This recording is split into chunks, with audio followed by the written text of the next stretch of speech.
Hey, help! You got something to ride on? Help me! Help me! When Hurlburt Quick! Field's 1st Special Operations Security Forces Squadron received a frantic phone call about gunshots in the EOD building, they were on the move in seconds. This active shooter exercise was a measure of personnel readiness.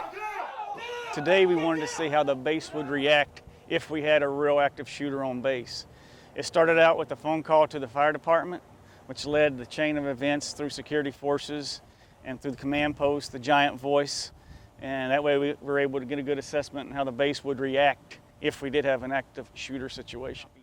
The exercise began with the evaluation team walking the halls of the wing building as the exercise announcement was made, measuring reaction and looking for anything that would render people unsafe.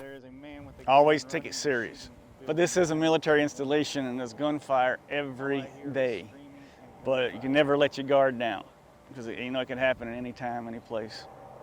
Afterwards, a mock shooting was staged at the Explosive Ordnance Disposal Building to determine how security forces, who are usually the first responders, would react.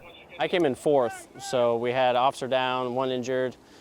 We weren't sure where the other team was, so when we initially made entry, we had to secure the whole building and look for the shooter. Initially, when we go in, if it's active shooter, you will hear shots fired, and at that time, if you're hearing shots shooting going off, you go direct to the threat.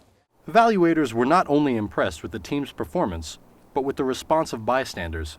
I think it went pretty good. In today's world, we use the Giant Voice quite a bit, and most of the time it gets ignored. People are like, oh yeah, it's another Giant Voice, and they really don't listen. But hopefully after today, people will start paying attention to the Giant Voice a little bit better. Response time was about a minute and a half from the time security forces received the call to when they entered the scene.